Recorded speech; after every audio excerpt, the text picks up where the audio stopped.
Ladies and gentlemen, welcome back to the Martin Drive Show. Welcome back to our live coverage of the Russia and Ukraine crisis. As many of you are aware, the nuclear plant in Ukraine was shelled last night and President Zelensky spoke. So we're going to react to both of those things right now.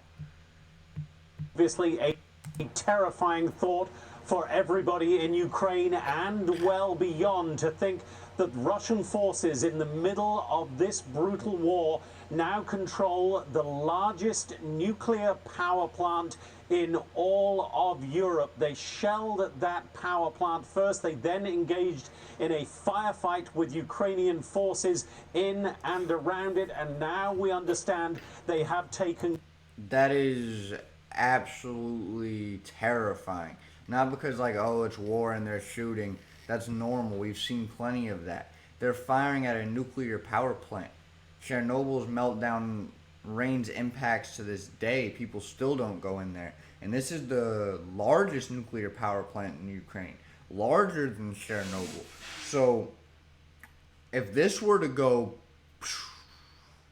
That's just going to be a whole nother Chernobyl, a whole nother area in Ukraine that's absolutely destitute. And it seems like it might be a lot closer to a big city. I'm not totally sure, of course, on that front. Even further, however, I know the fire's out there, but the Russian forces having control there is very interesting because who knows what they want to do with a nuclear power plant. So this story is obviously still developing, even though the fire is out and they've captured it.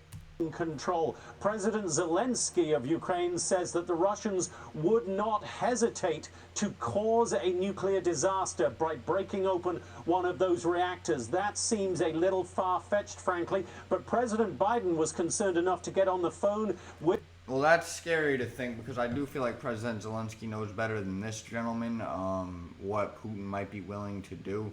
As you see, fire start to break out all throughout this power plant. So, being that he's going to start referencing Zelensky, we're actually going to get into Zelensky because that is the footage of the power plant being set on fire, and this is going to be the president of Ukraine's reaction to his largest nuclear station in Europe on fire.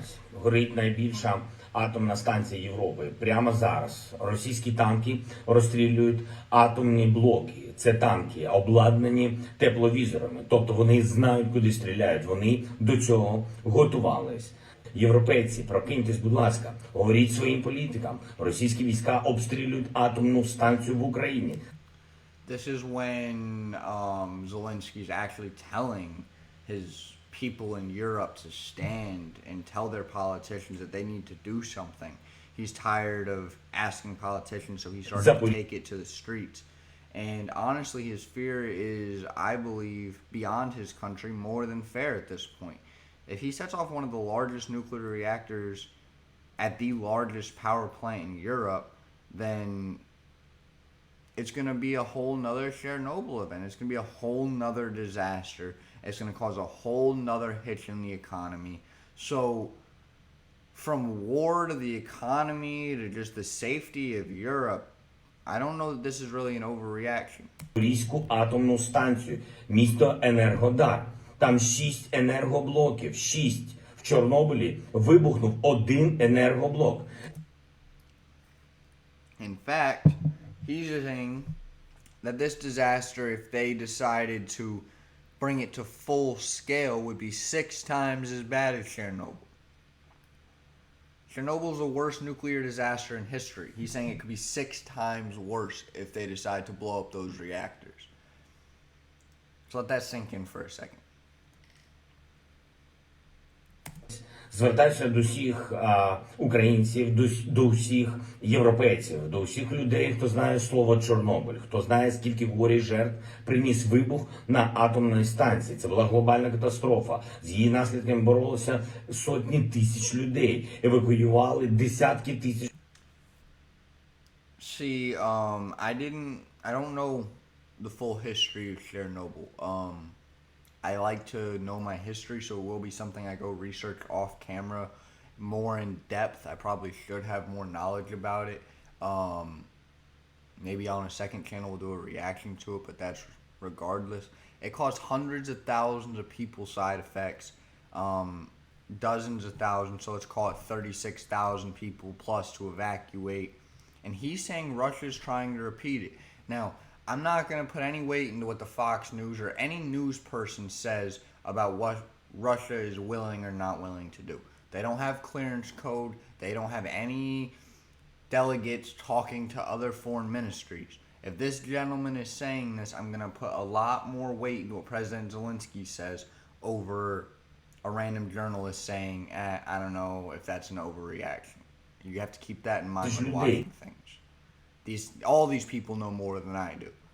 Росія хоче це повторити і вже повторює, але у 6 разів більше. Жодна держава, окрім Росії, ніколи не обстрілювала атомні енергоблоки. Вперше в нашій історії, в історії людства, держава-терорист вдалася і до ядерного терору. Nuclear terrorism. That's the way to describe it. First time for everything, and it's nuclear terrorism. This has been the fear. Ukraine has not been the overall fear of the world. The reason the world hasn't stepped in is because of nuclear fear. It is because of the fact in 2015 Russia started developing Poseidon, which is twice as strong as the Sara bomb, which is way more powerful than an H-bomb. In fact, an H-bomb has about, I believe, a 6 to 8 mile blast radius. A Sara bomb has a 60-mile blast radius.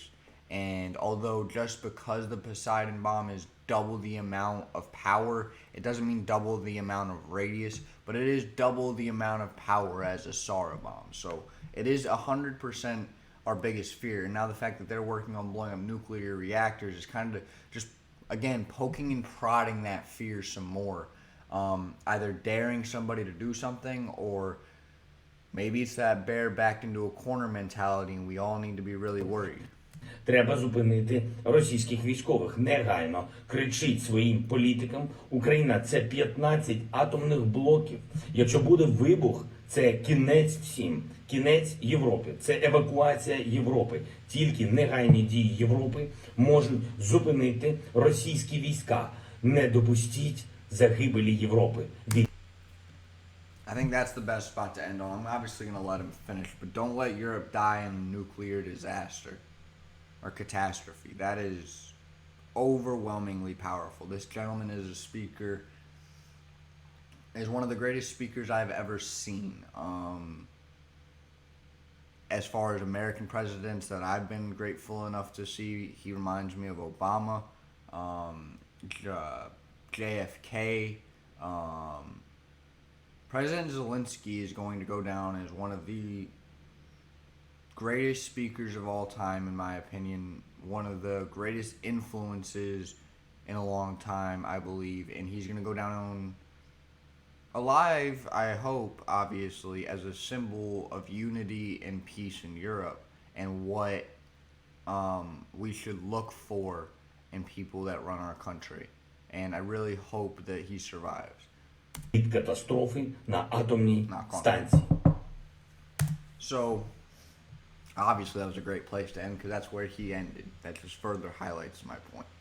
So that's going to be the full coverage of what happened at the power plant. Obviously it's still a developing story, but just to keep myself and you guys up to date, there you go.